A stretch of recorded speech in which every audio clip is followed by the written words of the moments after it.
রোজা রেখেও যারা ইচ্ছা করে ভেঙ্গে ফেলে তাদের কেমন কঠোর শাস্তির কথা রাসূল করিম সাল্লাল্লাহু আলাইহি ওয়াসাল্লাম হাদিসের মধ্যে উল্লেখ করেছেন।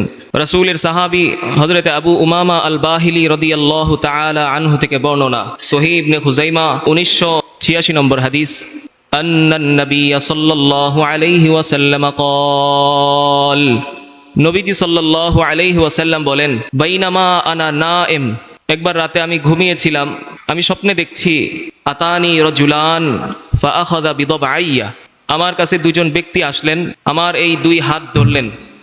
দুজন ব্যক্তি এসে আমার এই দুই হাত ধরলেন। ফাআতায়া বি জাবালান ওয়ারন, তারা দুজন আমাকে একটি দুর্গম পাহাড়ের দিকে নিয়ে গেলেন।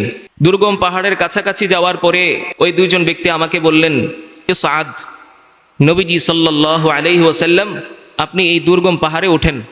তখন নবীজি সাল্লাল্লাহু আলাইহি ওয়াসাল্লাম বললেন, লা উতিকুহু, এই দুর্গম পাহাড়ে ওঠার মতো সক্ষমতা আমার নাই, আমি পারবো না। তখন ওই দুইজন ব্যক্তি নবীজি সাল্লাল্লাহু আলাইহি ওয়াসাল্লামকে বললেন, ইন্না সানুসাহিলুহু লাকা ইয়া রাসূলুল্লাহ, আল্লাহর রাসূল সাল্লাল্লাহু আলাইহি ওয়াসাল্লাম, আপনি ওঠার চেষ্টা করেন, আমরা আপনাকে সহযোগিতা করব, আমরা আপনাকে কি করব? সহযোগিতা করব। ফাসাইতু, নবীজি সাল্লাল্লাহু আলাইহি ওয়াসাল্লাম বলেন, তাদের কথা অনুযায়ী আমি ওই দুর্গম পাহাড়ে উঠলাম।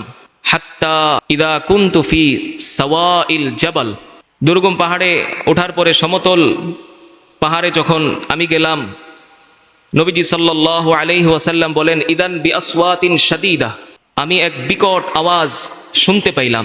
তখন আমি তাদেরকে জিজ্ঞেস করলাম, মা হাদিহিল আসওয়াত, আমি যে বিকট আওয়াজ শুনতে পাচ্ছি এটা কিসের আওয়াজ?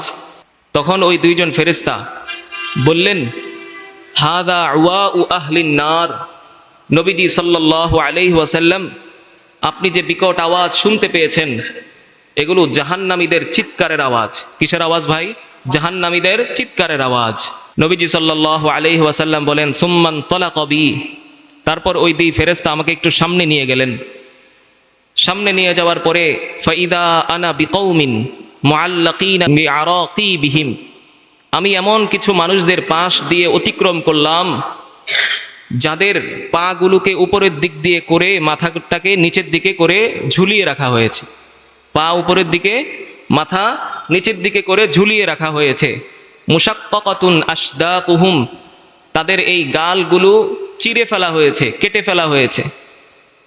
তাসিলু আশদাকুহুম দামান, ওই গাল বেয়ে বেয়ে রক্ত ঝরতেছে।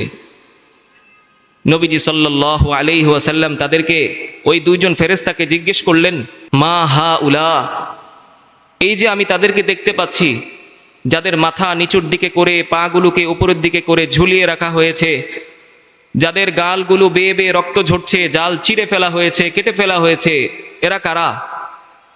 তখন ওই দুই ফেরেশতা বললেন, ইয়া রাসূলুল্লাহ, হা উলা ইল্লাযীনা ইফতিরুনা ক্বাবলা তাহিল্লাতি সাওমিহিম, নবীজি, তারা ওই সমস্ত ব্যক্তি যারা রোজা রাখার পরে রোজাকে ভেঙ্গে ফেলেছে, রোজা রাখে নাই। কথা বুঝতে পারছেন ভাই? হ্যাঁ, এই জন্য যারা রোজা রেখে ইচ্ছে করে কি করে রোজা ভেঙ্গে ফেলে, অথবা যারা রোজা যারা রাখছে, একটা তো ভালো নিয়ত ছিল যে আমি রোজা রাখছি, সাহারিও খাইছি, কিন্তু ইচ্ছে করে আবার ভেঙ্গে ফেলছে, তাদের যদি এই শাস্তি হয়, তাহলে যারা রোজা রাখেই না তাদের শাস্তিটা আরো কত ভয়ঙ্কর হবে। একটা বার শুধু হাদিস শুনলেন এমন না, চোখটা বন্ধ করে শুধু একটা বার কল্পনা করেন, নিজের ভিতরে ভাবনা তৈরি করেন, চোখটা বন্ধ করে শুধু চিন্তা করেন যে একটা মানুষকে তার মাথা নিচের দিকে করে পাগুলোকে উপরের দিকে করে ঝুলিয়ে রাখা হয়েছে এবং তার গালগুলোকে কেটে দেওয়া হয়েছে এবং তার গাল বেয়ে বেয়ে রক্ত ছড়তেছে। শুধু চোখটা বন্ধ করে চিন্তা করেন, চারদিকে তো আগুনের প্রজ্বলন আছেই, এই মানুষটা কতটা বিপদে আছে।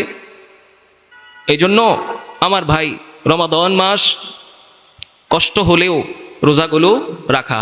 আল্লাহ আমাদের সবাইকে রোজাগুলো রাখার তৌফিক দান করেন। সকলে বলেন আমিন।